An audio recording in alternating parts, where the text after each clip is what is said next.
It's time for some skill building. My first skill that I'm going to be working on is using a chainsaw. You talk first. I don't know what we're doing. Hi. My God. There you go. So this is +4, setting it up for 2 cycles. So 2 cycles means that and if I'm wrong, then somebody can correct me, but the oil and the fuel lubricates the engine. 4 cycle, it doesn't need oil in the fuel, separate oil system. So we have a Stihl chainsaw that my beautiful wife got me for my birthday. I think it was birthday. Or did we just buy it? I don't remember. I don't remember. So we have the Stihl oil that mixes with the fuel to make sure that the chainsaw stays under warranty. So we just got 2 gallons and 1 of these for 1 gallon. So we just simply poured in the fuel, and this is called mixed gas. So anything that uses mixed means that there's oil in with the fuel or the gas. So this just goes in your chainsaw and my chainsaw, which my lovely husband got me for Christmas. Is that it? Does it go in anything else that we have? Any other 2 cycle? Nope, that's it. That's all we have 2 cycle. We had a weed eater that's not working, and that'll be a different video because I have to rip that apart and fix that and pretend I know what I'm doing. Okay, so this is what we have to do every time to put in the chainsaws. Perfect, thank you. So, one of the little tricks a friend of mine taught me was she had her husband write for her not just what was in the container, but what it went to. So it's great for me to know that this is mixed, but it doesn't mean that I will always remember if it goes in the pressure washer or the weed eater or just the chainsaws or the lawnmower or whatever else. So I took her advice and I wrote on my little gas can just now that my husband has mixed it and told me what it's for. This is mixed and it's used in our chainsaws. We don't have any other 2 cycle engines, whatever that means. So that's all I need to have this fuel for. And if I have any other equipment that I can add to it, then I'll write that on the side of it so I always know what it goes to. So part of our preparedness is skill building, and one of the things that we have is a little bit of property that has a lot of trees on it, and when we had our little winter storm and some wind and rain, a lot of these limbs fell, and so we've got to come out here and clean it up on this nice January day. So my husband got me the chainsaw that I mentioned earlier, and he's got to show me how to use it. So his is much too large for me to use and feel comfortable with. So I have a smaller one, and at least I can learn to use it and be comfortable with it.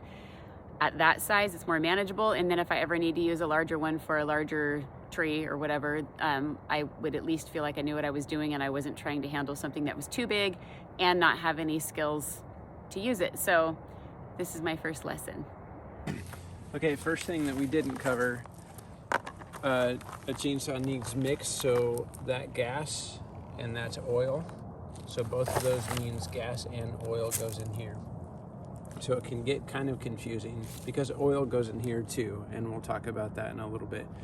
So when we gas, our mixed fuel goes in there, and every single time you run out of gas in a chainsaw, you want to replace the bar oil. So this bar oil is not for the engine, it's for the chain and the bar, which is why it's called bar oil. So just like wherever that place is that has Swedish desks and all that stuff. IKEA, there's little pictures here that shows you here's where the bar oil goes. So do not put gas in it without putting bar oil in it. Okay. All right, so that's that part of it. Okay, so when you're starting anything that's cold, if it has a choke on it, you want the choke on when you first start the engine. So in order to put the choke on, you have to press the trigger, put the choke down, and that should stay down. The other thing you want to make sure of when you're starting that is you're not anywhere close to the chain. Because if you're starting it and you're holding it here, which sounds super stupid, or anywhere close to your leg when you're trying to start it, that chain's going to rotate. So I've seen it cut people's pants. Thank God it missed their legs, but when they pull it and the chain comes this way, bad. So we want to pull it until you start to hear it kick, and you'll know what I'm talking about. So when you start a chainsaw and the chain doesn't go around, it means the guard is locked. So this guard is here to prevent, like when you're cutting something and something kicks back, that is a safety mechanism. So let's see if we can get it to kick. This is a little spring load in this rope, so it's a little different than just pulling to crank something. You'll see what I'm talking about. So you just have to pull it quick. So hear that kick? That kick means you can turn that choke off. Okay. So see how the chain's not moving? That's because the guard's off. There you go. Okay. So to turn it off, just push that up, and it turns off. Okay, so now I'm going to try it. Now you get to do it. Okay. So it just has to be in the not off position, right? The not off position, right? So if it just recently started, what does that mean? That it doesn't have to be choked. Right, it doesn't have to be choked. Oh my gosh, that's a pansy chainsaw. Okay, so if the chain's going, The chain's going. good. So what if the chain wasn't going? Then it was because of this off thing. Guard. Guard. Yeah. Good. Guard. All right, so now she's gonna cut.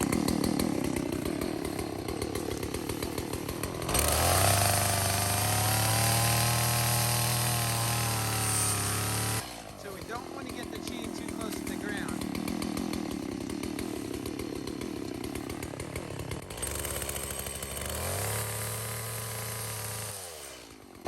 All right.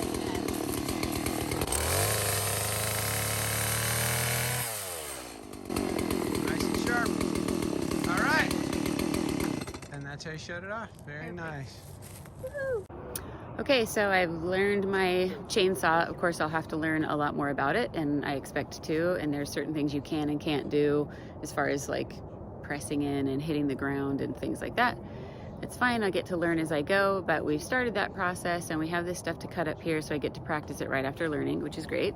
And daughter's learning it now so that we're all prepared and ready to go if we needed to do something like this if my husband wasn't home. So build your skills, sign up for the alerts, be thinking about water purification, which is also this month, or water storage, and the grab and go binder, and we'll cover that one in another video. So thank you guys, keep it up.